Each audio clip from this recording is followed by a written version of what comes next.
Salut les brasseuses, salut les brasseurs. Alors, on m'a posé une petite question sur une de mes vidéos. C'est donc Charlie qui me pose la question à propos de mon matériel pour la fermentation sous pression. Et donc, je vais essayer d'y répondre dans cette vidéo. Alors, en premier lieu, je souhaitais remercier tous mes abonnés puisque j'ai dépassé la barre des 500 abonnés. Peut-être le résultat de mes vidéos récentes, parce que j'ai essayé de publier un peu plus consciencieusement ces derniers temps. Donc la fermentation sous pression, je vais essayer de faire une vidéo qui va résumer un peu le tout, donc tout va être résumé.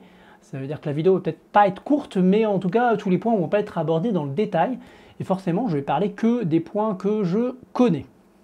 Donc premier point, la fermentation sous pression, ça permet c'est quoi les intérêts de la fermentation sous pression par rapport à une fermentation classique, donc on va dire une fermentation à pression atmosphérique. Donc la fermentation sous pression, ça permet tout simplement de fermenter plus rapidement, donc ça c'est un point très important, à des températures plus élevées, tout en réduisant les problèmes d'ester trop importants, donc de faux goût. C'est particulièrement applicable pour les fermentations, enfin les bières anglaises, tout ce qui va être les bières houblonnées, etc. Donc toutes les bières où on va chercher très peu d'ester, mais plus sur le côté maltais ou le côté houblonné. Ça va être aussi intéressant pour les lagers qu'on peut fermenter du coup à pression atmosphérique normale, donc à pression atmosphérique classique. Alors j'ai pas encore essayé ce dernier cas, mais j'aimerais essayer cet hiver dans cette petite pièce là où donc on va être à peu près aux 16 degrés, mais pas en dessous de 16 degrés normalement, à fermenter sans réfrigérateur et voir ce que ça donne pour une lager. Logiquement, ça devrait obtenir un résultat, ça devrait donner un résultat à peu près correct. Maintenant, la fermentation sous pression, elle a quand même plusieurs défauts. C'est que forcément, c'est un investissement qui peut être un peu lourd et surtout, ça va apporter de l'augmentation de temps sur un certain nombre de process, notamment sur l'embouteillage. Mais ça, je vais y revenir après. Pour l'équipement nécessaire, il vous faudra un fermenteur sous pression, ça c'est important. Il vous faudra une bonbonne de gaz et il vous faudra ou des fûts ou des bouteilles avec un système pour remplir les bouteilles avec une remplisseuse à contre-pression ou d'autres types de remplisseuses type pistolet. Donc je vais vous montrer juste après. Je vais commencer par vous décrire succinctement le process de la fermentation sous pression et tout le petit matériel qui vous est nécessaire pour débuter, parce que moi quand j'ai commencé, je n'avais pas tout le nécessaire. D'abord, quand vous allez acheter votre fermenteur sous pression, il faut absolument que vous vérifiez qu'il y ait bien le système pour ce qu'on appelle le kit pression qui va vous permettre de remplir. Donc ça se constitue d'une petite boule, alors je ne pense pas qu'on voit très bien ici, là on verra peut-être mieux, mais c'est une petite boule là qu'on voit en métal qui flotte avec tout simplement un flexible qui remonte à l'intérieur et qui va remonter jusqu'à l'arrivée de bière, enfin de la sortie bière qui est ici. Alors, je pense que j'ai mal, bon, pas très important. Donc voilà, donc grâce à ça, vous allez pouvoir embouteiller, enfin récupérer la bière fermentée, enfin la bière pressurisée et donc carbonatée directement.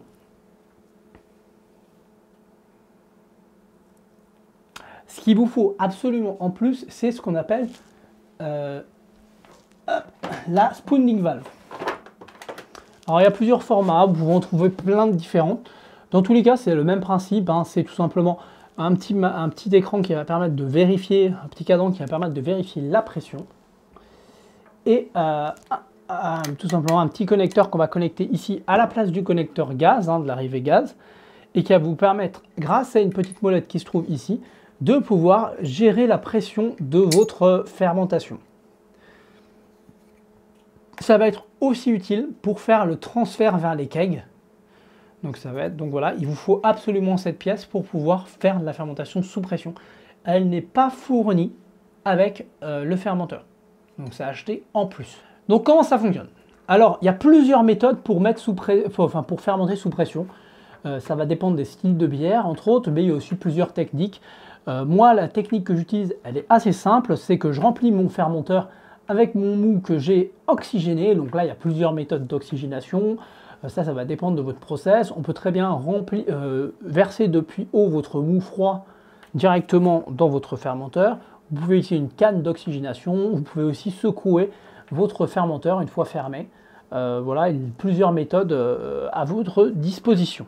Une fois que vous avez fait ça, vous refermez le tout et vous placez dessus, alors au choix, vous placez la spooning valve et vous la mettez à la pression. Alors de base, ça sera donc pression atmosphérique, hein, vous ne mettez pas de CO2 hein, dans la bouteille, hein, c'est toute la fermentation qui va, enfin dans le fermenteur, c'est la fermentation qui va créer ça. Donc vous branchez tout simplement votre spooning valve et vous la laissez ouverte au début, c'est-à-dire que vous allez la dévisser et vous allez laisser le début de la fermentation ouvert. Alors ce qu'on peut faire, il y a plusieurs méthodes. Soit vous voulez fermenter une bière de type, par exemple, belge, où vous attendez vraiment beaucoup d'ester. Dans ce cas-là, vous allez faire toute la fermentation active, vraiment les premiers jours de fermentation, avec la spooning valve ouverte. Vous pouvez, si vous avez peur qu'il y ait un débord, tout simplement installer ce genre de choses.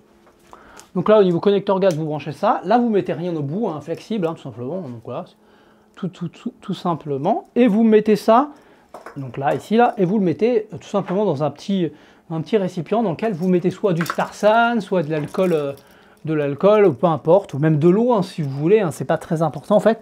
L'idée, c'est qu'il n'y ait pas de petit insecte ou n'importe quoi qui puisse remonter par le tube, même si, bon, durant la fermentation active, ça se pousse pas mal quand même, hein, donc je doute qu'il y ait vraiment quelque chose qui puisse rentrer dedans. Voilà. Mais la spooning valve, si vous êtes sûr qu'il n'y a pas de débord, ça va très bien. Ce qu'il faut éviter, voilà, c'est que qu'il y ait de la mousse qui vient rentrer dedans, qui abîmerait un peu votre spooning valve, ça serait dommage. Une fois que la fermentation est passée, enfin la fermentation active est passée, vous allez pouvoir réduire graduellement ici, fermer graduellement jusqu'à ce que vous ayez la pression d'équilibre. Après, je vais revenir après sur c'est quoi la pression d'équilibre et comment on la calcule. Donc cette pression d'équilibre une fois atteinte, vous laissez la fermentation se terminer. Ça, c'est si vous voulez faire des fermentations classiques, mais finir par carbonater la bière avec la fin de la fermentation. Donc vous avez produit vos esters au début. Et donc voilà. Par contre, si vous ne voulez pas produire d'esters, vous pouvez, alors on conseille quand même au début de la laisser ouverte, hein, mais très rapidement, alors que la fermentation active vraiment en cours, refermer et faire monter en pression. Là, vous pouvez ou au choix ou complètement fermer, moi je ne vous le recommande pas quand même, soit juste fermer mais vraiment beaucoup et après réguler en baissant jusqu'à ce que vous soyez à la pression d'équilibre, soit vous pouvez très bien laisser une pression quand même pas trop forte, donc par exemple se dire voilà je vais rester, je ne sais pas moi, à 0,5 bar, 1 bar ou j'en sais rien, et puis après je refermerai une fois que la fermentation secondaire sera terminée. Enfin une fois que la fermentation primaire, enfin la fermentation active sera passée. Donc voilà, plusieurs choix. Alors il y en a qui vont laisser vraiment tout ouvert, d'autres qui vont laisser ouvert les premiers temps. Voilà, moi j'ai tendance à laisser. Il y en a même qui font des purges aussi. Alors voilà, moi personnellement, je ne fais jamais de purge, je ne vois pas trop l'intérêt. Normalement tout l'oxygène est censé être consommé. Et puisque ça s'évacue, il y a quand même de l'oxygène qui. Donc normalement il n'y a pas de CO2. Il n'y a pas d'oxygène qui reste à la fin.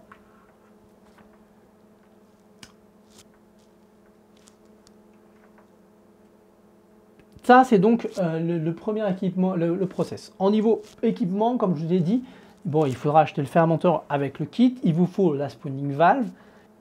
L'autre chose qui peut être utile, c'est de s'acheter un système, ce qu'on appelle un robinet pique-nique. Alors le robinet pique-nique, c'est un robinet, alors, je l'ai quelque part, mais c'est pas très important, qui se branche ici, qui va permettre de faire du service pendant la fermentation. C'est vraiment du gadget, hein, c'est pas vraiment hyper fonctionnel. C'est vraiment pour faire de la dégustation en fin de fermentation pour vérifier. Voilà. Par contre, vous avez ce type de robinet que vous pouvez acheter qui fonctionne bien. Donc vous le connectez dessus et après vous pouvez vous le servir. Et grâce ici au régulateur, vous allez pouvoir servir une bière sans trop de mousse et ainsi obtenir votre bière directement servie et correctement, directement depuis le fermenteur. Ça marche vraiment très bien. Ce type de robinet, c'est vraiment pas mal. Donc la deuxième chose à avoir, c'est la bouteille de CO2. Alors ça, c'est des questions un peu compliquées, enfin qu'il y a souvent, que les gens se posent souvent comme question, c'est est-ce qu'une bouteille de CO2 c'est utile? Enfin quel type de bouteille de CO2 plutôt prendre, parce que c'est toujours utile, mais quel type de bouteille de CO2 on va prendre? Alors vous avez plusieurs choix, vous avez la bouteille de SodaStream, c'est en général le plus simple. Moi j'avais commencé avec des bouteilles de SodaStream parce que c'est pas cher, c'est petit. Donc voilà, et j'avais une SodaStream, donc c'était cool. Le problème, il faut acheter déjà, alors vous pouvez soit acheter un manomètre classique avec un adaptateur, Mais sinon, vous pouvez acheter ce type de manomètre où la SodaStream vient se brancher là. Le problème, c'est que c'est vraiment de la qualité pas terrible. Il n'y a pas de purge, il n'y a rien de prévu pour. C'est vraiment pas top. Voilà, c'est bien parce que ça prend pas de place, c'est bien pour le voyage et tout ça. L'autre défaut de la SodaStream, c'est que c'est pas cher à l'achat, mais enfin les bouteilles de SodaStream, mais par contre en soi c'est cher à l'usage, puisqu'une bouteille de CO2 de SodaStream, c'est environ 12 € la recharge et il y a 470 grammes de gaz, je crois, ou quelque chose comme ça. Enfin, c'est peut-être même moins que ça. En tout cas, moins de 500 grammes. Là, dans une bouteille comme ça, on est plutôt autour de 30-40 € maximum la recharge et on est à 10 kg de gaz. Donc, vous faites les calculs, il y en a 20 fois plus et on est moins de 4 fois plus cher. Mais par contre, on en a 20 fois plus. Donc, le prix du gaz là-dedans est largement inférieur. Donc moi, je ne vous recommanderais pas la SodaStream. Vous pouvez, si vous avez des bouteilles de SodaStream, débuter par ça. Mais il faudra acheter de toute façon le manomètre ou celui-là, donc qui est un peu moins, enfin le manomètre que je vous ai montré, donc ce type de manomètre qui est un peu moins cher. Mais bon. Si donc vous avez des bouteilles de 2 litres ou de 5 litres, ou je sais pas, enfin des tailles un peu plus grosses, qui sont petites, donc l'avantage, elles ne prennent pas trop de place, mais c'est difficile de les faire recharger. Ce qui fait que là, le gaz est hyper cher. Donc ça vaut pas le coup. Après, vous avez ce type de bouteilles, donc les bouteilles de 10 kg. Les bouteilles de 10 kg, elles ont l'avantage d'être... ce qui est compliqué, c'est de les procurer. Alors, vous pouvez en trouver au VNB, vous pouvez en trouver à Promo Cash, à Métro. Alors, moi, j'en ai une de Métro et une de Promo Cash. Donc voilà, ça va dépendre. Renseignez-vous autour de chez vous. Et l'avantage, c'est que, bon, certes, elles sont un peu plus chères, parce qu'il y a en général à 80 € de consigne. Mais après, vous n'avez plus que le gaz à acheter, donc 30 ou 40 € de gaz. En plus, et après quand vous faites la recharge, ça vous coûte que 30 ou 40 €, ce qui est quand même pas inaccessible. Il faudra acheter un régulateur de pression. Et donc il y en a plusieurs types, plusieurs marques. Vous pouvez très bien en trouver sur Ali ou des trucs comme ça, des marques chinoises. Honnêtement, j'en ai un, c'est plutôt pas mal, ça fonctionne assez bien, mais j'ai acheté celui-là sur Rolling Beers, et clairement, bon, il est 6 fois plus beau que l'autre, mais surtout, il est clairement plus qualitatif. Déjà, j'ai 2 sorties. Alors ça peut se fabriquer en soi-même, mais je pense que si vous pouvez en acheter un 2 sorties directement, ou en tout cas la prévoir dès le début, c'est hyper utile, notamment si vous voulez faire de l'embouteillage. Ça, je vais vous détailler plus tard pourquoi, mais c'est hyper utile. Et dans tous les cas, c'est pratique parce que vous toujours avoir besoin du deuxième truc de CO2, ça peut être pratique. Voilà, sachant que du coup, il n'y a qu'une pression, on peut gérer qu'un seul type de pression. Il y en a où on peut gérer plusieurs pressions. C'est forcément plus cher. Mais voilà, mais donc ça c'est plus cher, un peu plus cher, pas beaucoup plus cher, parce que du coup les frais de port sont quand même moins élevés. Enfin, typiquement sur Rolling Beer, vous allez avoir des frais de port, mais si vous achetez d'autres trucs en plus, que vous aurez besoin et que vous aurez pu acheter sur Rolling Beer, vous vous retrouvez avec des frais de port, pour le coup, qui ne seront pas chers. Donc moi je vous recommande ça c'est une belle marque, je sais plus, c'est Marjou, je sais pas le prononcer, ou Major Plus, voilà. C'est vraiment un bon truc, j'en suis très content de ce manomètre. Enfin, vous avez des kegs, c'est un constituant qui peut être, qui n'est pas nécessaire, mais qui peut être utile si vous faites directement de l'enfûtage. Alors vous allez avoir plein de types de fûts, il y a plein de gens qui veulent récupérer des fûts, qui veulent pas... voilà, le problème des autres fûts, qui ne sont pas donc les kegs, c'est qu'ils sont difficiles de nettoyage. Pour les démonter, il faut souvent des clés. Le nettoyage n'est pas accessible à la main. Là, on ouvre la trappe qui est quand même assez large, on peut rentrer la main et le bras pour nettoyer. Donc normalement ça se nettoie très facilement, ça se démonte, c'est quand même hyper durable. Moi honnêtement je vous recommande vraiment, si vous voulez du fût, de passer sur du keg. Vous avez des kegs dits ball lock et donc des pin lock. Donc là c'est des ball lock, donc c'est-à-dire qu'il n'y a pas de petite pin pour le fermer. Ça c'est aussi du ball lock que vous allez trouver sur ce type de fermenteur. Donc si vous pouvez prendre du ball lock avec ici la sécurité, soupape de sécurité, c'est pas grave si elle n'y est pas, mais c'est mieux, c'est vachement plus simple pour les purges. Et pour la sécurité globalement. Donc voilà, donc ça va se trouver à peu près 100 € je dirais, neuf, mais il n'y a aucun intérêt à l'acheter neuf. Vous en trouvez beaucoup moins cher que sur Le Bon Coin ou même des sites où ils les revendent d'occasion. Alors forcément, si vous passez par un site, ça sera un peu plus cher. Vous allez trouver, je pense, dans les 70 € en occasion, et peut-être que vous pouvez le trouver pour 40-50 € en occasion sur Le Bon Coin.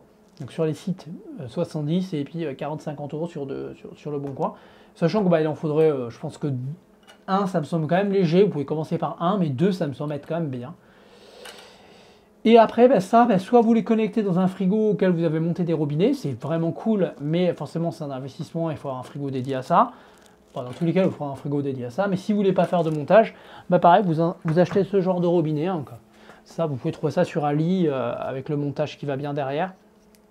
Et ça, vraiment, c'est cool parce que vous avez juste à le connecter et vous faites le service directement dans votre frigo. Vous pouvez tout le temps le laisser connecter, pas de souci, ça fonctionne très bien. C'est ce que j'ai eu pendant très longtemps, puis après j'ai créé mon frigo.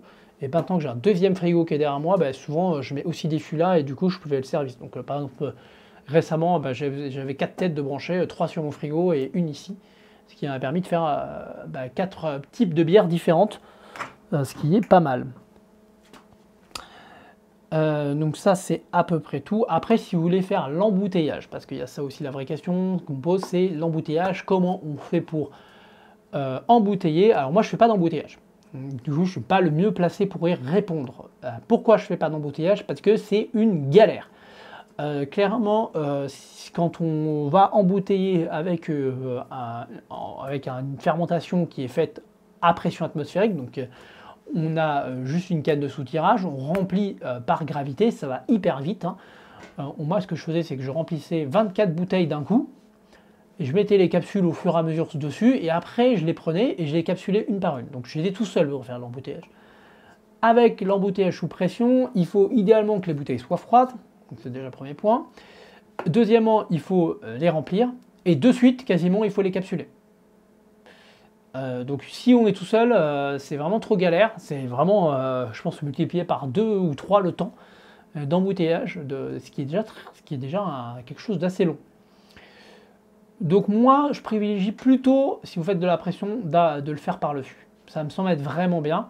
Si vous voulez embouteiller, vous risquez de vous dégoûter, je pense, parce que c'est vraiment long, l'embouteillage. Enfin, moi, je trouve ça long. Après, voilà, il y a des choses qui permettent d'être plus rapide. Par contre, moi, j'embouteille occasionnellement avec des bouteilles recapsulables. Et dans ce cas-là, il y a plusieurs techniques. Voilà, moi, j'avais essayé des embouteilleuses à contre-pression, j'ai essayé plusieurs trucs. Le problème, c'est que il y a des flexibles à connecter, et du coup, il faut les nettoyer, donc on perd de la bière, et surtout, voilà, s'il y a une demi-heure ou 20 minutes, ou enfin, je sais même un quart d'heure de nettoyage à prévoir derrière pour utiliser, remplir des bouteilles, enfin pour remplir une bouteille, ça me semble assez peu rentable. J'ai investi là-dedans. Donc ça, c'est un système qui se branche sur des robinets NuCatap. Et vous le connectez dessus. Si vous connectez votre connecteur de gaz, vous appuyez ici pour faire la purge, hein, pour remplir votre bouteille de CO2. Et après là, vous régulez pour la pression. Et après, vous n'avez plus qu'à ouvrir votre robinet classique. Hein, donc ça s'en fiche dans votre robinet, hein, NuCatap. Donc c'est un robinet comme ça, on va dire, hein, sauf que c'est de NuCatap. Et donc ça se met là. D'ailleurs, ça s'adapte même peut-être à ça. Bon, sauf que les NuCatap, on a juste à les tirer et ça reste ouvert. Et ça marche assez bien. Hein. C'est plutôt cool. Par contre, c'est un embouteillage long. Et bon, de base, j'ai dû changer les ressorts ici. J'ai mis 2 ressorts parce que je trouve le système est vraiment très mou de base. Donc voilà. Le secret, je pense, pour l'embouteillage, c'est vraiment de ne pas trop pressuriser, de ne pas avoir surcarbonaté votre bière. Donc ça, je vais venir tout à l'heure. Moi, j'y reviendrai tout à l'heure sur la pressurisation des bières et ce qu'il faut faire. Donc voilà, mais après il y a d'autres techniques. Enfin, voilà, moi j'ai aussi ça qui est vraiment pas mal. Enfin, qui est pas mal. Sur le papier, a l'air pas mal. Ce genre de choses. Hein. Donc c'est des pistolets, hein, donc, tout simplement. Donc ça c'est Lastro, mais vous avez d'autres marques qui existent. Hein. Donc tout simplement, vous venez mettre. Donc c'est une tige d'embouteillage. Vous appuyez là et ça va remplir votre bouteille de CO2. Et après vous appuyez. Et là, ça va remplir de bière. Vous lâchez et ça s'arrête. Je ne l'ai pas réutilisé, je l'ai fait utiliser au début. J'ai même acheté ça pour faire de la contre-pression. Alors je pense que vraiment, si on doit utiliser ça, c'est que c'est vraiment pas top. Hein. Vraiment, je pense qu'il faut l'utiliser sans. Pour bien l'utiliser, il faut que ça soit très très froid. Vraiment, bouteille froide, je pense. Et il faut vraiment que votre mou soit froid et pas surcarbonaté non plus. Donc faire attention à ça. Je ne l'ai pas utilisé. Un jour, je pense que je referai quand même un test d'embouteillage depuis le fermenteur. C'est vrai qu'à l'époque, j'ai utilisé ça, je ne faisais pas de fermentation sous pression. C'est-à-dire que je carbonatais mes fûts et j'avais tendance à les surcarbonater trop et utiliser derrière le compensateur de mon robinet. Et ça marchait assez bien, il n'y avait pas de souci. Hein. Surtout sans câble, quand le robinet était à l'intérieur du frigo, ça marchait au top. Donc, depuis que j'ai des câbles, alors je pense que ça ne change rien les câbles, mais le fait que le robinet soit en extérieur, donc il est chaud. Donc quand la bière arrive, au début elle arrive froide, il y a un petit choc thermique, le temps que le robinet refroidisse, ça met un peu de temps. Et puis il a toujours tendance à se réchauffer avec l'extérieur. Ça fait que ça avait tendance quand même à pas mal mousser. Donc il faut que je réessaye avec le fermenteur. Et voilà, on connecte ça, on le branche et on le laisse à l'intérieur. Je pense qu'il faut peut-être le laisser à l'intérieur du frigo pour que ça reprenne un peu, que ça refroidisse bien. Et sans surcarbonater, voilà, maintenant que je gère mieux mes niveaux de carbo, ça sera peut-être, c'est peut-être jouable. Mais c'est quand même plus long, ça peut être que plus long qu'une canne d'embouteillage classique avec un fermenteur à température ambiante. Enfin, ou froid, mais avec pression atmosphérique normale. De toute façon, on le voit, hein, la taille du tuyau, hein, tout simplement, ici, hein, ça passe là-dedans, 2 mm d'épaisseur. Bon, je pense qu'on ne voit pas très bien, mais dans 2 mm d'épaisseur, là, on voit aussi là, mais... Et alors que l'autre, ça passe dans un tube qui fait 8 mm, ou 6, je ne sais plus. Donc, je vais vous parler maintenant de la carbonatation. Alors, la carbonatation, moi, ça, c'est une fiche qu'on peut retrouver si vous cherchez sur Internet. Je vais essayer de penser à la mettre en lien de la description de la vidéo, mais ça se retrouve sur d'autres sites. Voilà, je l'ai refabriqué, moi, mais sinon, elle se retrouve sur, je pense, sur Brasseur Amateur, le forum. Mais voilà, donc comment ça fonctionne? Alors, il y a un côté, moi, que j'ai imprimé en PSI, un autre en barre. Hein. C'est pas très important, c'est la même chose. Ce que vous faites, c'est que de base, si vous voulez vraiment faire par style, vous allez dans la ligne du dessous choisir votre style. Chaque style va, par exemple, voilà, vous allez avoir typiquement les ale britanniques, vous allez avoir les ale belges, les stouts et les porters. Vous voyez qui se trouvent truc. Après, vous avez des ale américaines plus carbonatées. Vous avez voilà, tout plein de styles. Par exemple, les brown ale américaines. Alors, je pense que ça va être par là. Non, par là, pardon. Je suis peut-être pas en face, hein, parce que je regarde de derrière, mais ça marche peut-être pas mon truc. Hein. Voilà. Et voilà, dans les trucs, vous avez ici les gueuses qui doivent être par là. Voilà, très carbonaté. Donc ça, au-dessus, vous avez tout en haut, vous avez ici la quantité de volume de CO2 voilà, qu'il y a dans votre bière. Donc voilà, donc c'est la pression que vous devez tout simplement, voilà, que vous aurez retrouvé pour estimer le truc. Donc voilà, donc tout simplement, vous vous dites, voilà, moi je veux faire une gueuse par exemple, je veux donc être à 4, ce qui est 4 qui est plutôt par là pour vous. C'est énorme, 4. Hein. Et du coup, en fonction de la température que vous lisez ici, là, enfin plutôt là, en fonction de la température, vous allez en déduire la pression à mettre. Par exemple, si on faisait une gueuse et qu'on était à 20 degrés, par exemple, à 20 degrés, pour une gueuse à 4, il faudrait avoir 49 PSI, ou, hein, si on prend la même chose à 20 degrés pour une gueuse, 3,4 bars. Ah, donc déjà, bon, ce fût, il supporte pas les 3,4 bars, hein, c'est 2,4 ou 2,86, non, 2,4 bars maxi. Hein, donc déjà, ça marche pas. Là, si vous descendez en température, ça va passer hein, à partir de 7 degrés, hein, 9 degrés, ça va passer. Voilà. Mais pas avant. Mais bon, voilà. Moi, ce que je fais plutôt, je reste toujours aux environs de 4, parce qu'en fait, comme je vous ai dit, je règle pas la pression par fût. Donc, comme j'ai plusieurs styles, j'ai pas trop le choix. Du coup, j'ai mon CO2 qui arrive dans le frigo et qui nourrit les trois fûts de la même pression. Donc je mets pour tout le monde 2,4 de volume.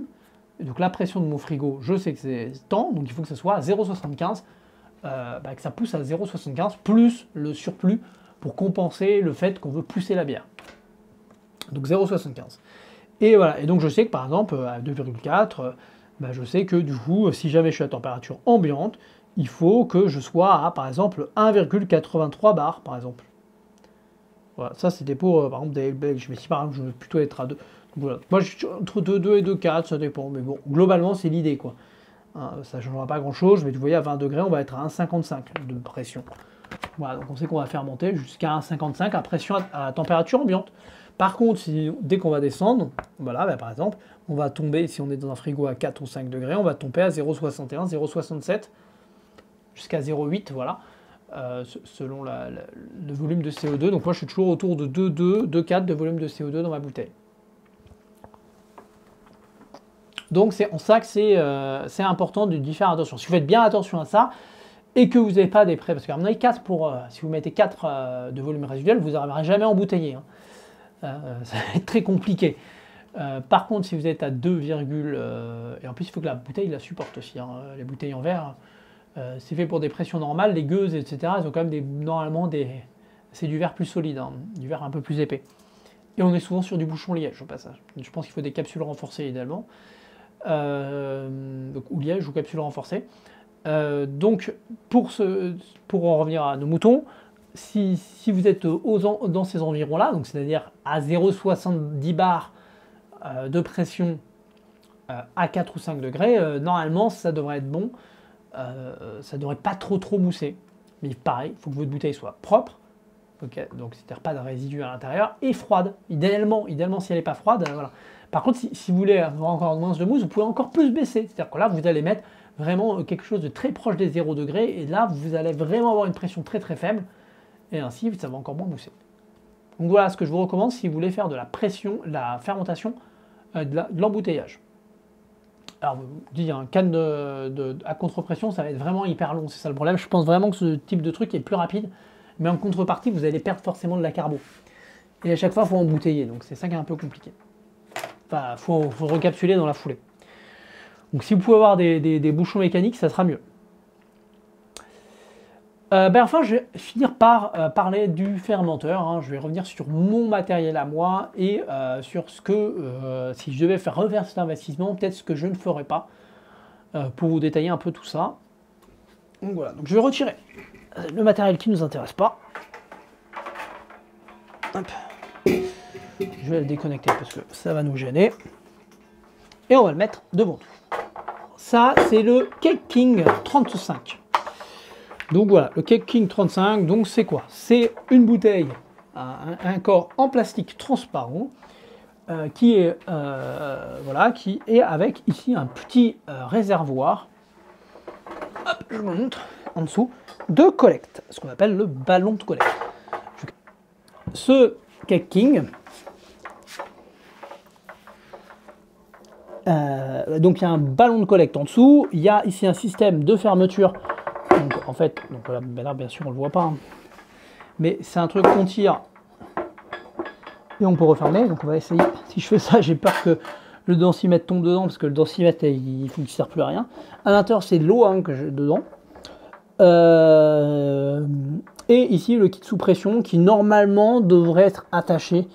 Mais là pareil, les plans n'étaient pas très clairs, mais devrait être attaché au bout, ce qui n'est pas le cas. Ce Cake King, c'est quoi ce qui est cool, ce que j'aime bien dedans, j'aime bien le système de fermeture qui est vraiment hyper simple à nettoyer. Donc ça pour le coup, il n'y a rien à redire, il n'y a pas de choses qui risquent de se coincer dedans, ça se démonte facilement, on peut tout nettoyer les joints. C'est vraiment rien d'autre qu'une petite trappe au final. Avec du coup, quand je lâche, du coup ça tend à forcer, et quand je libère, ça va se... Voilà, soit il est fermé, mais grâce à la pression, il est maintenu fermé, soit il est levé, et grâce à la pression, il est maintenu levé. Et en dessous, un petit ballon de collecte. Et le ballon de collecte, lui, c'est le gros défaut, ça ne sert à rien. Mais alors à rien du tout. C'est assez impressionnant. En fait, on ne peut pas l'enlever. On peut l'enlever, là, si je voulais, je pouvais l'enlever. Ça va en mettre partout. Après, ça va sortir en geyser. Et on ne peut pas le remettre parce que du coup, on ne peut pas faire on peut pas le gazifier. Donc j'avais essayé de purger, vider le contenu pour le vider dans la bouteille. Ça a servi à rien du tout. Pourquoi donc ça sert à rien? C'est parce que on ne peut pas repressuriser. Il faudrait pouvoir remettre la même pression que la bouteille avant d'ouvrir ici le robinet. Hein, donc que les deux compartiments puissent recommuniquer ensemble. Et on ne peut pas faire ça. Donc à chaque fois qu'on veut faire une purge, du coup qu'on veut vider les sédiments ou les houblons qu'on aurait mis, on dévisse, ça en met partout, on le reconnecte. Bon, des fois il faut le faire 2-3 fois, c'est une galère. Quand on rouvre, comme c'est pas sous pression, tout se remélange à l'intérieur. Pour faire la purge de CO2, on est obligé d'inventer un truc à la mano, enfin c'est une galère sans nom. Donc clairement, pour moi, ça sert vraiment pas grand chose. Si on veut faire de la récupération de levure, ça peut être utile. Mais vraiment, ça se limite à ça, ça me semble vraiment un peu compliqué. Donc typiquement, à quoi ça sert d'avoir un ballon dessous qu'on puisse vider, qu'on puisse remplir par exemple avec du houblon? Ça va permettre de faire un double dry hopping. Donc un dry hopping pendant la phase active et un dry hopping pendant la phase de garde, on va dire, hein, pendant le cold crash ou, ou après le cold crash, peu importe. Et tout simplement, ça va permettre de faire ça. Seulement, idéalement, il faut refaire une garde dans la foulée. Mais à chaque fois, il faut enlever le houblon pour éviter d'avoir de l'astringence, pour éviter d'avoir le côté vert du houblon qui vienne se révéler. Donc il faut laisser le houblon pendant 24, 48, 72 heures et l'enlever. Donc ce qu'on fait, c'est qu'on met le houblon, on le laisse, on fait un mini cold crash, et hop, on enlève le ballon de collecte, et on enlève le truc. Sauf qu'on ne peut pas le faire avec ça, puisque si on l'enlève, bon, c'est définitif, quoi. On va pas le remettre, hein. Donc c'est un peu le problème. Donc après, on pourrait avoir un deuxième ballon, etc. Enfin, mais ça s'en fout partout. Enfin, voilà. Donc pour ça, je trouve que Fermentosaurus ou Fermzilla, je pense que c'est la même marque, j'ai pas trop, c'est quoi la différence, sont vraiment plus quali. Enfin, c'est vraiment mieux. Le ballon de collecte est à ouverture large, etc. Mais, parce qu'il y a quand même un mais, hein, apparemment, leur robinet, c'est vraiment une galère à nettoyer pour éviter les fuites. Donc je ne sais pas. Je pense vraiment que si je devais réinvestir, j'investirais avec un truc où il n'y a pas de ballon, où il y a vraiment un fond plat, et en avoir deux et faire des transferts. En gros, le principe, c'est que vous mettez le houblon, quand vous faites la fermentation au début, normal, vous avez votre kit de pressurisation, il n'y a pas de souci. Vous voulez houblonner, faire un premier houblonnage, donc par exemple un houblonnage donc de fin, parce que l'houblonnage, vous voulez faire un premier houblonnage, donc phase active. Donc vous ouvrez, vous mettez votre houblon, pas de souci, donc ça vous ouvrez par ici tout simplement. Hein. Et puis vous mettez votre houblon, ok, pas de souci. Surtout si c'est en phase active et que vous êtes potentiellement, vous n'avez pas encore commencé à pressuriser votre fût, hein, c'est au choix. Et pas de souci, vous faites ça, premier houblonnage. Donc voilà. Vous faites, donc vous attendez 2-3 jours, la fermentation s'est calmée, vous transférez dans votre deuxième fermenteur. Donc sans rien au fond, et vous attendez que la fermentation se termine. Vous faites une deuxième, vous voulez réhoublonner, donc ce que vous faites là, c'est que vous n'ouvrez pas le premier fermenteur, vous, dans votre fermenteur vide, vous mettez votre houblon, vous pressurisez, et vous faites le transfert. Le fermenteur qui a servi et qui avait la bière, vous le nettoyez, vous le désinfectez. Quelques jours plus tard, quand vous devez faire le cold crash ou quoi, vous retransférez dans le fermenteur de début, et ainsi, vous avez une bière sans houblon, et vous n'avez plus qu'à faire cette fois une garde qui vous permettra de transférer quelque chose de très clean et de très propre. Et surtout, vous pouvez faire une deuxième remontée en température pour être sûr que le houblon il continue de manger. Parce qu'en fait, le houblon, en étant ajouté, il va pouvoir transformer et refaire activer la levure, ce qui va aider à la consommation de sucre qu'elle n'aurait pas consommé et ainsi obtenir une densité plus basse encore. Donc c'est pour éviter, surtout si on est en bouteille, avoir des explosions de bouteilles une fois qu'on remonte en température. Donc le mieux c'est quand même de refaire une dernière remontée de température de quelques jours pour bien tout manger, les derniers sucres qu'il y aurait à manger. Donc voilà, donc j'en suis content, mais si j'avais su, j'aurais peut-être acheté la version sans bouteille. Donc là justement sur Microbrasseur ils proposent les deux, ils proposent ça, donc ils vendent 105 € actuellement, et il y a l'autre qui est à 95 € qui sont tous les deux vendus avec le kit. Donc voilà, donc forcément acheter deux à 95 €, c'est pas la même chose qu'acheter un à 105, hein. Mais bon, me dit qu'au final, de toute façon, je ne peux pas vider la bouteille, je peux pas enlever la bouteille. Donc voilà. Et après il y a une autre possibilité, c'est que si vous avez deux kegs, parce qu'il en faut deux kegs du coup, de dispo, vous connectez vos kegs en série, hein, donc c'est très simple. Vous connectez ici, là vous avez la sortie bière, vous la connectez d'une part dans un premier temps. Vous connectez par contre l'entrée de gaz avec la sortie bière de votre deuxième keg. Et vous connectez sur la sortie gaz du dernier votre spooning valve. Vous mettez ici le connecteur gaz et vous réglez votre spooning valve jusqu'à ce qu'elle soit à la pression qu'il y a dans le fermenteur. Vous pouvez le laisser fermer dans un premier temps, c'est pas un souci, mais vous pressurisez à la même pression. Ou légèrement en dessous, mais très très léger. Vous connectez la bière ici. Enfin, vous connectez votre connecteur bière à ici les sorties bière. D'ailleurs, c'est bizarre, ça c'est relevé, c'est un peu chelou. Et vous injectez ici du CO2. Ça va se transférer. Une fois que le transfert est terminé, vous déconnectez. Donc là, rien de magique. Et vous pouvez nettoyer votre fermenteur et vous refaites le transfert inverse. Alors pourquoi vous connectez en série 2? Comment ça marche? En gros, ce fermenteur, il va se remplir à fond. Ce keg. Une fois qu'il va être rempli à fond, ici au niveau du connecteur de gaz, ça va arriver dedans. Et en fait, il va rentrer dans le connecteur de gaz, il va rentrer dans le connecteur bière. Et donc, il va remplir le deuxième. Jusqu'à ce qu'il n'y ait plus rien qui arrive. Donc soit que vous ayez coupé, soit que ça soit du gaz qui rentre à l'intérieur, et si du gaz rentre dans le premier, arrive dans le flexible, il va arriver là, il va arriver au bout, hein, tout simplement, il va remonter, et puis tout simplement, ça va s'arrêter là, puisque juste il va ressortir, ce sera le gaz qui va ressortir par le connecteur gaz. Vous aurez votre premier keg qui sera plein, et le deuxième qui sera un peu plein, mais pas totalement. Quand vous connectez, donc après vous n'avez plus qu'à inverser, hein, donc vous enlevez le swing valve, vous la branchez ici, vous branchez le gaz de l'autre côté, et puis cette fois, ça va être exactement l'inverse. Le premier fermenteur va complètement se vider, et le deuxième va se remplir petit à petit de gaz, et va donc se vider de bière. Et ainsi, vous n'allez plus faire vos deux transferts. C'est la solution si vous ne voulez pas acheter deux fermenteurs. Voilà. Enfin, petite chose sur la transparence du fermenteur. J'ai pu dire pendant peut-être il y a quelques années, ou il y a peut-être 1 ou 2 ans, que les fermenteurs transparents c'était peut-être pas recommandé, parce que voilà, il y a plein de défauts. Hein. Bon, clairement, au niveau des UVC, pas top.